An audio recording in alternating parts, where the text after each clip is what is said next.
Gonna do this shit back to back. Luis Grulet's next, but back to back to back. We're gonna keep seeing you guys in the winning circle, and yeah, these fucking Gen Z kids, huh? Raw dog, that was a raw performance. How are you feeling? I feel good, man. I'm just happy we got the fucking win. That kid's tough as shit. There was a lot of things that I didn't expect. My corner fucking hit an audible for me. That last round, they're like, hey, quit wrestling up and giving up your back. Play guard and use that to get up. Play guard and use that to escape. And that was a big difference maker. I really trust my guard. I think I'm really dangerous with my guard. That kid, if he got my back, was hard to escape. I was actually really surprised by that. You said that the game plan going in was you were going to knock him out in the first round, but did you have anything in the back of your mind, if it was going to go 5 rounds, what was the game plan? I really believe I'll beat anybody in the 5th round. I think I'm a 5-round fighter. That's why I campaigned so hard in this fight. I really believe that this fight could have took place in the Sphere, but I believe I'm a 5-round fighter, and with the number 1 next to my name, I should be in nothing but 5-round fights. I think flyweight should always be in 5-round fights, and I think I should always be in 5-round fights. As long as I have a number 1 next to my name, as long as I have a ranked spot, I believe 5-round fights is what I should be doing, and I believe in myself to the end. Was there anything that you didn't expect from Tyler? Yeah, I didn't expect any of that shit. I thought I was going to cruise through him, honestly. I give that kid a lot of respect. I give that kid a lot of praise. I 100% believe that he's going to be a champion one day, and I've said that before this fight even took place. I said that before I even knew we were going to fight. I have a post from 2 years back, and I'm like, I'm here with the future of the flyweight division. That being said, I thought I was going to cruise through him. I didn't think that fight was going to be close. I thought 2 minutes in the first round, you're going to see me walk out with a submission or a knockout or whatever it is. I'm 5th round in. I'm looking at my corners, and I'm like, I can't believe this shit went this far. Usually, we've seen you when you get locked into a body triangle. You can usually get out of those. How tight was his body triangle? Yeah. I go against this kid named Wilson. The best body triangle I've ever felt in my whole entire life. I think he helped me escape that Pantoja. And that's how Wilson feels. I couldn't believe how tight that body triangle was. I literally thought, the moment he got it, I was like, I'm going to escape this. This is going to be nothing. And it was something, man, and that sucked. And then on top of that, Wilson doesn't punch me in the face. So, yeah, that was not fun. But I'm happy I got the W. I'm happy I could experience that. I'm happy I could be humbled a lot because I was really not being that humble in the back.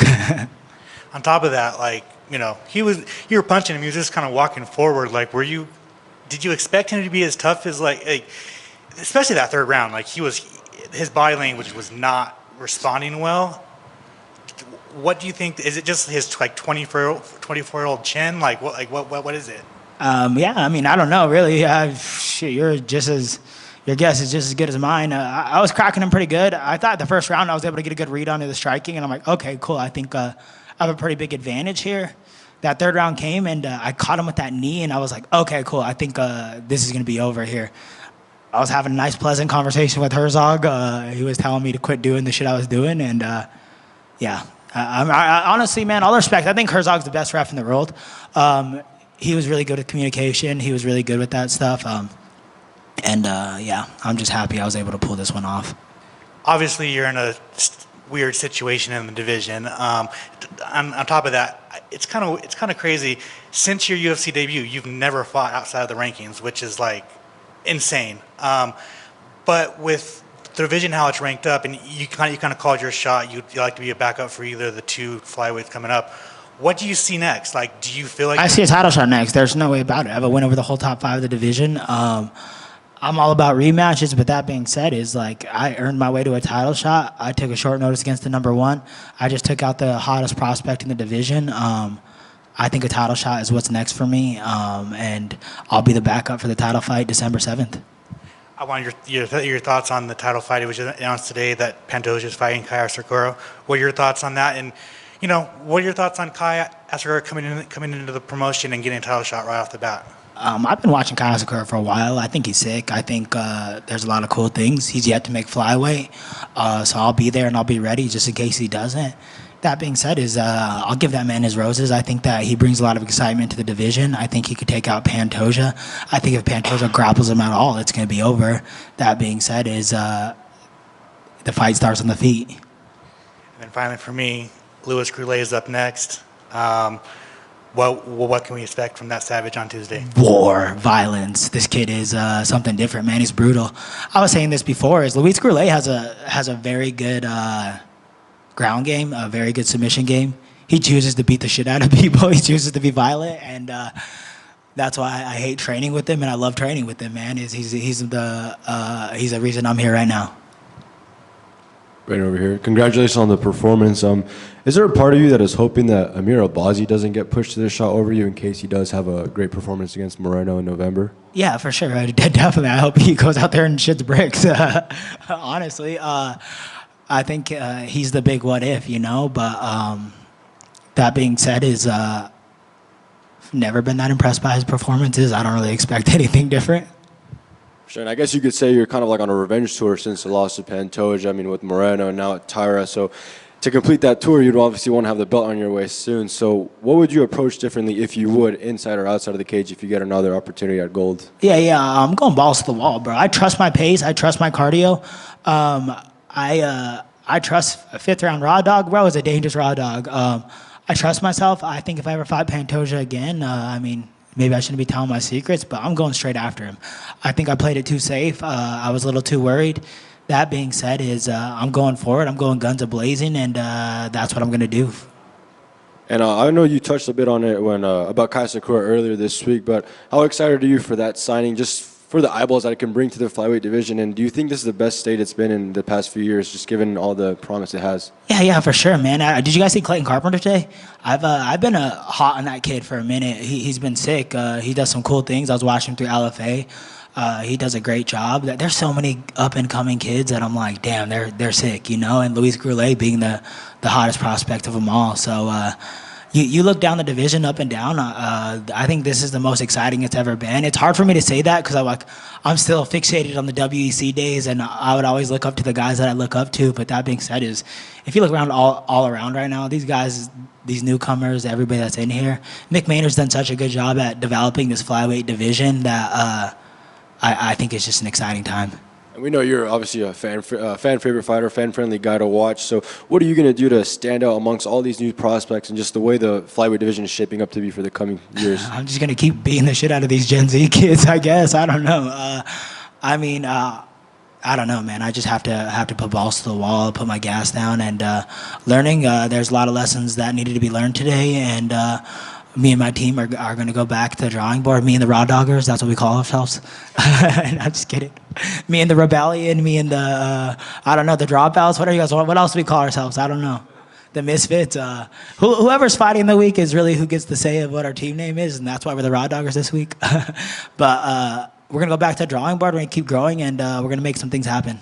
I saw you embracing Khalil Rountree when you were leaving the cage. So what did you think of his performance? Oh, man, he's sick, right? I always thought he was cool. I think he's violent. And my favorite part of the sport is just, like, I love the arts, but you just got to love a violent motherfucker, And Khalil Rountree is that. Agreed. And last one for me, what's the message to all the Raw Doggers that have stuck with you thick and thin? Raw Dog's always sticking, huh? I don't know. I got nothing, man. I'm sorry for fucking making that close, but we'll go balls to the wall every time, man, and no regrets out there. Congrats. Thank you. I have two follow-ups for you. What did you tell Tyra right after the fight? He looked, after the decision was read, it looked like he was... I told him, man, anything he needs. He comes to Colorado. I've trained with him before. He does a month in Colorado. Anything he needs, anything that I could do to help him get that belt, anything. He needs a ride. He needs a fucking place to stay. He needs food, any of that. He's more than welcome to stay at my house. He's more than welcome to borrow a car. He's more than welcome for me to drop him off. That kid comes to Colorado. I don't know how he gets around, but you could see him training in all these rooms. He's doing anything he can to become champion, and I thought it was really evident. Man, that kid... to fight me is a fucking level up. He's putting highlight reels on. I was watching his highlight reels, and I'm like, I don't know how I'm an underdog. I don't know how any of this stuff is. I was watching his highlight reels. I'm like, I don't even know who any of these guys are that he's highlight reeling. You know what I'm saying? So I'm over here in my head. I'm like, you guys are underestimating me, yada, yada, yada. That kid leveled up. That kid leveled up to fight me. and he's going to do it again in his next fight, and so on and so forth. But that kid leveled up to fight me, and he did a great job. And finally, you got fight of the night. I think you said on the post show that you plan on buying a gym and then helping out the kids in Colorado. Can you just explain that a little bit? Yeah, man. I really want to put together a nonprofit, and obviously the gym's going to be for profit, but I really have it in my head that I want to, what I really want to do in my life besides martial arts and becoming a champion is I want to use my platform to help out kids. I want to use my platform to start a Boys and Girls Club. I want to use my platform to give back and just give kids an opportunity. I work with a lot of Hispanic kids, and anytime I go talking to the schools or I talk to the kids, it's just like, everybody wants to be a basketball player, a football player. The Hispanic culture grows up to be 5'6", 5'9" tops. And it's like, if I want some of these kids to go to college, we can get a wrestling program going. We can get, and it's just like in these poor neighborhoods, they got limited resources. These kids are taking care of kids. These kids are forced to grow up at a young age. And I don't know about you guys, but I know, I was getting in trouble when no one was around. I was getting in trouble, and it's like these kids are babysitting their brothers and sisters. These kids are, raising kids, and it's like I want a place where a kid could be a kid. I want a safe zone. I want a place where there's gonna be tutors, counseling, all the above, and that's my ultimate dream. Is just that's my goal after MMA is just to have a fucking safe place for these kids and the new generation, and to give back to the place that gave back to me, and. That's the ultimate goal. Is if I wasn't using my platform for something good, then who the fuck am I, Congrats on the win, but just a quick one. Amazing fight, by the way. It was like watching a John Wick movie. What was you and Herzog talking about? Juan Wick. After the fight? You said that Herzog was saying like... Oh, he was telling me, quit fucking hitting him in the back of the head. I was like, all right, bro, my bad. I don't know. Then I think he was telling me just quit cheating. But yeah, just kind of that. It was just he was just like, hey, bro, you're grabbing his. I think he was saying like my hands were open and like it was just good communication. It's just shit I didn't know I was doing. It was just natural instincts of just like I'm trying to win a fucking fight here, and by any means necessary. So I appreciate him for communicating with me because sometimes I don't even know I'm doing this shit. Right on, man. Thank you, sir. Absolutely. Thank you, guys. Thank you, guys. I just have one follow-up. Brandon, just one follow-up. Sorry. It was just last year when you were put on the prelims for UFC Kansas City, which was later labeled as a mistake from Dana and the company. So do you feel like as if these past couple of fights have really removed any doubt and just underestimating you as a fighter? I've been in 5 rounds ever since then, bro. I appreciate it, Dana, and I hope that I could continue to earn this spot and continue to be in some of these top positions. But I think, like I said, I deserve some of these main event spots. I'm a threat everywhere. I feel like I got to show it as much as I wanted to, but I'm a threat everywhere, man. Thank you. Thank you.